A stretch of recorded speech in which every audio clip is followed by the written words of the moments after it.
नमस्कार, SBT news में आपका स्वागत है। पेश है 13 दिसंबर बुधवार सुबह 11:15 बजे राजस्थान की बड़ी खबरें।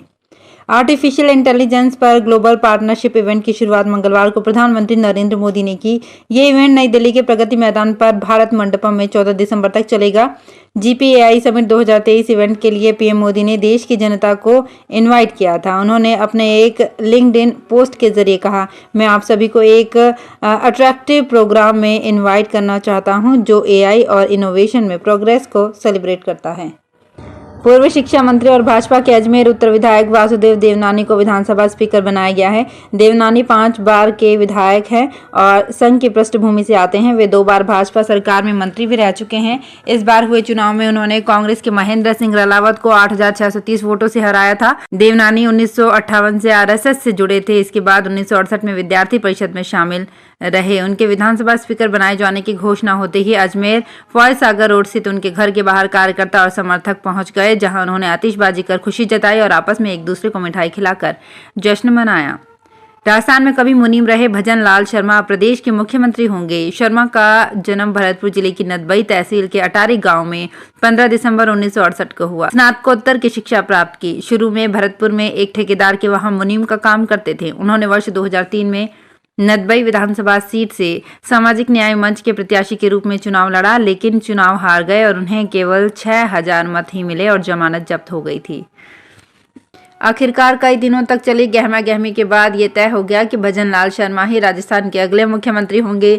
भाजपा विधायक दल की बैठक के बाद भजन लाल शर्मा के नाम का ऐलान किया गया। वे जयपुर के सांगानेर विधानसभा सीट से विधायक हैं। प्रदेश में 3 दिसंबर को चुनाव परिणाम आए थे। इसमें भाजपा ने 115 सीटें जीती थी। 8 दिसंबर को ही केंद्रीय पर्यवेक्षक के रूप में राजनाथ सिंह, विनोद तावड़े और सरोज पांडे की भी घोषणा हुई थी। आपको बता दें कि राजस्थान में भजन लाल शर्मा से पहले 13 नेताओं ने 25 बार मुख्यमंत्री की कुर्सी संभाली। इसमें सबसे ज्यादा 4 बार मोहनलाल सुखाड़ी और 3 बार भैरव सिंह शेखावत सीएम रहे। आप सांसद संजय सिंह की जमानत याचिका पर राव एवेन्यू कोर्ट ने मंगलवार को अपना फैसला सुरक्षित रख लिया। कोर्ट 21 दिसंबर को अपना फैसला सुनाएगा।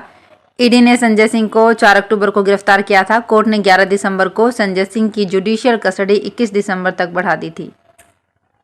राजस्थान में निवर्तमान मुख्यमंत्री अशोक गहलोत ने प्रदेश की कमान संभालने जा रहे भजन लाल शर्मा को बधाई एवं शुभकामनाएं दी है। गहलोत ने सोशल मीडिया के जरिए कहा, श्री शर्मा को भारतीय जनता पार्टी विधायक दल का नेता बनाए जाने पर हार्दिक बधाई और शुभकामनाएं। आशा करता हूं कि राजस्थान में मुख्यमंत्री के रूप में आप कार्य करते हुए प्रदेश के विकास की गति को आगे भी बनाए रखेंगे और राजस्थान को देश का नंबर 1 राज्य बनाने के लक्ष्य को पूरा करने में भूमिका निभाएंगे। अमेरिकी राष्ट्रपति जो बाइडेन रिपब्लिक डे 2024 यानी गणतंत्र दिवस के लिए भारत नहीं आ रहे हैं। प्रधानमंत्री नरेंद्र मोदी ने उन्हें चीफ गेस्ट के तौर पर आमंत्रित किया था। ये जानकारी भारत में अमेरिका के राजदूत एरिक गारसेटी ने दी थी। इसके अलावा भारत में जनवरी में होने वाली क्वाड समिट भी टाल दी गई है। ये बैठक 26 जनवरी के आसपास होने वाली थी।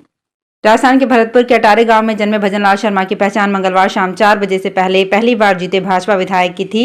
विधायक दल की बैठक में जैसे ही उन्हें सीएम बनाए जाने की घोषणा हुई तो सब चौंक गए। 27 साल की उम्र में अटारी गांव में सरपंच का चुनाव जीतकर भजन लाल शर्मा राजनीति में आए थे। सांगानेर जयपुर से पहले भी 2003 में नदबई भरतपुर विधानसभा सीट से उन्होंने सामाजिक न्याय मंच पार्टी के टिकट पर चुनाव लड़ा था, लेकिन निर्दलीय प्रत्याशी के भजन लाल शर्मा 34 साल से राजनीति में सक्रिय हैं।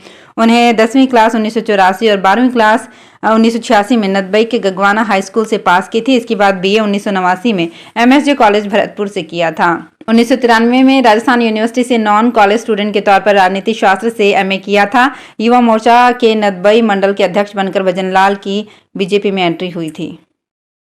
पूर्व राष्ट्रपति प्रणब मुखर्जी की बेटी शर्मिष्ठा मुखर्जी ने कहा है कि जब उनके पिता आरएसएस के एक इवेंट में गए थे तो मैंने विरोध जताया था। शर्मिष्ठा बोली कि मैंने बाबा से 3-4 दिन बात नहीं की। एक दिन बाबा ने कहा कि इस इवेंट में मैं अपने जाने को मैं सही नहीं ठहरा रहा हूं, बल्कि देश इसे सही ठहरा रहा है।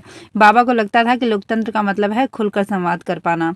सोमवार 11 दिसंबर को शर्मिष्ठा ने अपने पिता पर लिखी किताब Pranab my father a daughter remembers को लॉन्च किया। इस दौरान उन्होंने ये बातें पूर्व ब्यूरोक्रेट्स पवन शर्मा से कही। शर्मिष्ठा ने बात का जिक्र अपनी किताब में भी किया है। शर्मिष्ठा के मुताबिक उन्होंने अपने पिता की डायरियों में लिखी बातों के आधार पर ये किताब लिखी है। बीकानेर में विधानसभा चुनाव समाप्त होने के बाद अब लोकसभा चुनाव की तैयारियां शुरू हो गई है। निर्वाचन विभाग ने मतदाता सूची के पुनरीक्षण का कार्यक्रम जारी किया है। 1 जनवरी 2024 की अर्हता के आधार पर मतदाता सूची का संक्षिप्त पुनरीक्षण कार्यक्रम जारी किया गया है। विधानसभा चुनाव के लिए 6 नवंबर तक मतदाता सूची को अपडेट किया जाता रहा है।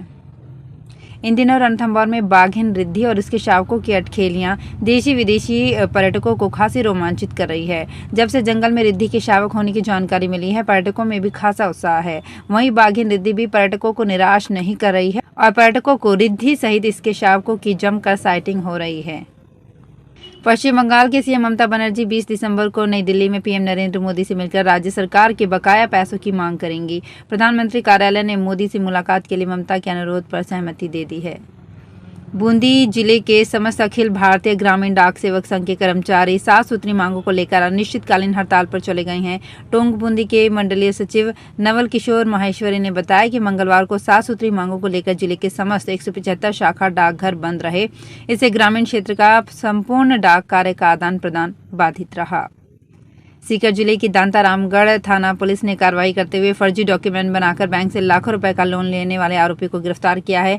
आरोपी पिछले 9 साल से फरार चल रहा था।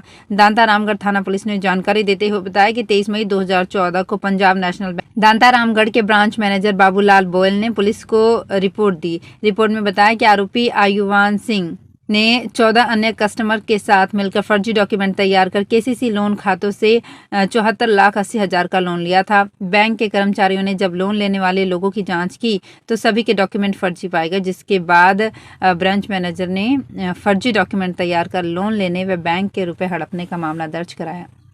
वल्लभ संप्रदाय के प्रधान पीठ श्रीनाथ जी मंदिर नाथद्वारा में मंगलवार शाम श्रीनाथ जी मंदिर मंडल की उपाध्यक्ष कोकिलाबेन अंबानी और एवं उनके पुत्र रिलायंस इंडस्ट्रीज के अनिल अंबानी व टीना अंबानी ने श्री जी प्रभु के श्याम घटा के दर्शन किए। अंबानी परिवार के सदस्य आज मोती महल दरवाजे से श्रीनाथ जी के मंदिर पहुंचे। श्री जी प्रभु के श्याम घटा के भोग, आरती और शयन की झांकी के दर्शन किए।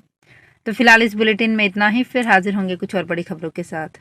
अगर आप भी अपने आसपास की छोटी बड़ी और महत्वपूर्ण खबरों से अपडेट रहना चाहते हैं तो सब्सक्राइब कीजिए हमारे चैनल एसपीटी न्यूज को और प्रेस कीजिए बेल आइकन पर।